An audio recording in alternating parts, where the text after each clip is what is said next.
Once upon a time, in a small, sunny village, lived a boy named Leo. Leo was known for his kind heart. He would help his neighbors carry their groceries, share his lunch with friends who forgot theirs, and always had a cheerful hello for everyone he met. One day, while exploring the woods behind his house, he stumbled upon a hidden gate, covered in ivy and glowing with a soft, warm light. Curiosity sparked in Leo's eyes. He pushed the gate open and stepped into the most beautiful garden he had ever seen. The flowers sang quiet melodies, the butterflies painted the air with vibrant colors, and in the center stood a magnificent old tree with shimmering golden leaves. This was the Whispering Garden, a magical place that few had ever found. As Leo walked deeper into the garden, the golden tree began to speak, its voice like the rustling of 1,000 leaves. "Welcome, Leo," it whispered. "This garden is a reflection of the goodness in the world. Every kind act you do makes it grow brighter and more beautiful." Leo was amazed. The tree explained that each time he was kind, a new flower would bloom. Each time he helped someone, a new butterfly would take flight. His goodness was literally making the world a more beautiful place. Leo was overjoyed. He visited the garden every day, and with every good deed he performed in the village, he would rush back to see the garden flourish. He saw a rose bloom when he helped Mrs. Gable find her lost cat. He saw a stream begin to sparkle when he comforted his friend who had fallen and scraped his knee. The garden was a vibrant testament to his kindness. But one day, something changed. A new boy named Max moved to the village. Max was not like Leo. He would laugh when others stumbled. He'd take toys without asking, and he never said thank you. Some of the other kids, seeing Max get away with his behavior, started to act a little less kind themselves. They stopped sharing as much and weren't as quick to help. Leo felt sad and confused. He tried to be kind to Max, offering him a cookie, but Max just snatched it and ran away without a word. Leo's friends told him, "Why are you still being so nice, Leo? It doesn't seem to matter. Max is mean, and nothing happens to him." For the first time, Leo felt his own kindness begin to waver. He thought, maybe they were right. Maybe being good wasn't worth it if others were not. With a heavy heart, he went to the Whispering Garden. To his horror, it looked different. The flowers were drooping, their songs had faded to a sad hum. The butterflies' colors seemed dull, and the golden tree's leaves had lost some of their shimmer. The garden looked tired and sad. "What's happening?" Leo cried out to the tree. The tree's voice was softer now, filled with sorrow. "The garden feels your doubt, Leo," it whispered. "It also feels the growing unkindness in the village. Goodness is like a light. Even if one person's light shines brightly, it can be dimmed by the shadows around it.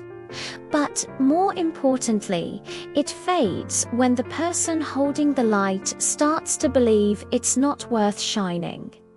Leo looked at the wilting flowers, each one representing a kind act that was now overshadowed by doubt.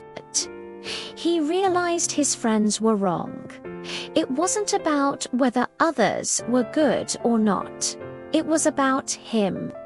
His own goodness mattered, regardless of what anyone else did. He had a choice to make. He could let the garden wilt and fade, or he could be the one to make it strong again. Filled with new resolve, Leo left the garden. The next day at the playground, he saw Max push a smaller child to get to the swing first. The little child started to cry. The other kids just watched. Some even snickered. But Leo remembered the wilting garden. He walked over, not to Max, but to the crying child. He helped him up, dusted him off, and asked if he was okay. Then he looked at the other kids and said, "That wasn't very nice. We should help each other, not hurt each other." Then he did something unexpected. He walked over to Max, who was now swinging, looking defiant. "Max," Leo said calmly, "that swing is fun. I get it, but we have to take turns. When you're done, could Sam have a turn? We could even push you if you like." Max stopped swinging, surprised. No one had ever spoken to him like that. They usually just yelled back or ignored him. He mumbled a quiet "okay," and after a few more minutes, he actually got off the swing and let the smaller child have a turn. It was a tiny step, but it was a start. Leo kept being kind. He didn't do it for a reward or to see the garden bloom. He did it because it was the right thing to do. He shared his toys, he included everyone in games, and he always had a kind word. Slowly, something amazing began to happen. The other kids, inspired by Leo's unwavering kindness, started being kinder too. They remembered how good it felt to be helpful and friendly. The village started to feel happier again. One afternoon, Leo returned to the Whispering Garden. He gasped. It was more magnificent than ever before. The colors were so bright they almost hurt his eyes. The flowers sang a joyful chorus, and thousands of new butterflies danced in the air. The golden tree stood tall and proud, its leaves shining like the sun itself. "Leo," the tree's voice boomed with happiness. "You did not give up. You chose to be a light in the darkness, and your light inspired others to shine as well. You see, being good is not always easy. Sometimes it feels like you're the only one. But one act of goodness, one person who refuses to stop being kind, can be powerful enough to change everything." Leo smiled, his heart full. He understood now. Being good wasn't just about making a magical garden grow. It was about making the real world a better place, one small, kind act at a time. It's about tending to the garden within our own hearts and in our communities. So, what can we learn from Leo's story? We learn that your kindness matters. Every single time you choose to be good, you are adding beauty and light to the world. Even if others around you aren't being kind, or if you feel like your efforts are going unnoticed, don't ever stop. Your goodness is a superpower.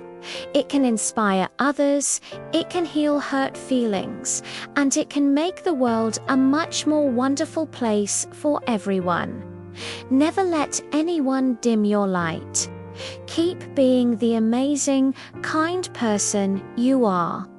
Help others, share what you have, and always speak with kindness. You might just be surprised by the beautiful garden you help create in the world around you. Thank you so much for listening to Leo's story today. I hope it inspired you as much as it inspired me. Remember to be kind to yourselves and to each other.